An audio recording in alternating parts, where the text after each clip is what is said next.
Hello friends, உணர்ச்சி பூர்வமான மறுஜென்ம காதல் கதையோட இன்னைக்கு பக்கத்தை பார்க்கலாமா? ஒரு வழியா நம்ம சிட்டா கொடைக்கானல் ரீச் ஆயிட்டாருங்க. ஆமாங்க, அதுக்கு முன்னால நம்ம கொடைக்கானலை பத்தி ஒரு 2 வரியில பார்க்கலாமா? இந்த கொடைக்கானல் பூர்வ ஜென்மத்துல ஒரு முனிவர் தவம் இருந்த மலைங்க. ஆமாங்க, அந்த தவத்தால தான் இங்கு குளிர்ந்த காற்றும் பனித்துளிகளும் பசுமையான மலைகளும் இன்னும் உயிரோட இருக்கின்றன. நட்சத்திர வடிவம் இருக்கு பார்த்தீங்களா? அது மனதை கவரும் அற்புதமான இடமாக இங்கே உள்ளது.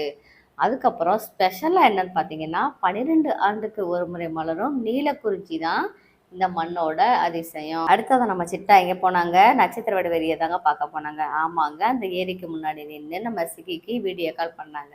அதை பார்த்த சிகி ஒரே சந்தோஷ வெள்ளத்துல மூழ்க ஆரம்பிச்சிட்டாங்க. ஏங்க, அந்த ஏரி போல தாங்க என்னோட காதலும் அப்படின்னு சொல்ல ஆரம்பிச்சிட்டாங்க. அப்படியா? அங்க பாருங்க, அங்க ஒரு பெரிய மலை தெரியுதா? அந்த மலை மாதிரி என்னோட காதலும் உயர்ந்தது அப்படின்னு சிட்டா சொன்னாங்க. இப்படி 2 பேரும் மாத்தி மாத்தி பேசி சிரிச்சுக்கிட்டாங்க.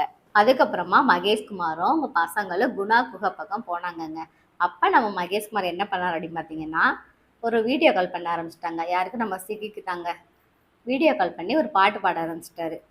கண்மணி அன்போடு காதலன் நான் எழுதும் கடிதமே அப்படின்னு பாட ஆரம்பிச்சிட்டாருங்க. அந்த பாடலோட பாசத்துல சிகியும் மெல்ல மெல்ல அவரோட காதலை ரசிக்க ஆரம்பிச்சிட்டாங்க.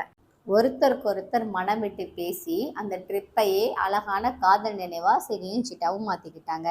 ஆமாங்க, அதுக்கப்புறமா டிசம்பர் 31 சென்னைக்கு கிளம்புற நேரம் வந்துருச்சுங்க. நம்ம சிட்டா சென்னைக்கு கிளம்ப போறாரு.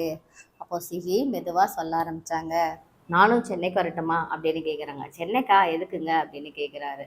ஏங்க, நாளைக்கு நியூ இயருங்க. இந்த புது வருஷத்துல பார்க்குற புது ஆள் ஆள் நீங்களாக தான் இருக்கணும். நம்மளுக்கு ஒரு இனிமையான நினைவாக இருக்கும். அவருக்கு ஒரே சந்தோஷங்க. நம்மளை பார்க்க ஆசைப்படுறாங்க அப்படின்னு சொல்லிட்டு அவங்க மேலே காதல் இன்னும் அதிகமானதுங்க. அவர் ஸ்ட்ரிக்டாக சொல்லிட்டாரு, நீங்கள் பார்க்க வர வேணாம். இதோட இன்னைக்கு எபிசோட் முடியுதுங்க. அடுத்து என்ன நடக்குதுன்னு அடுத்த நிகழ்ச்சியில் பார்க்கலாம்.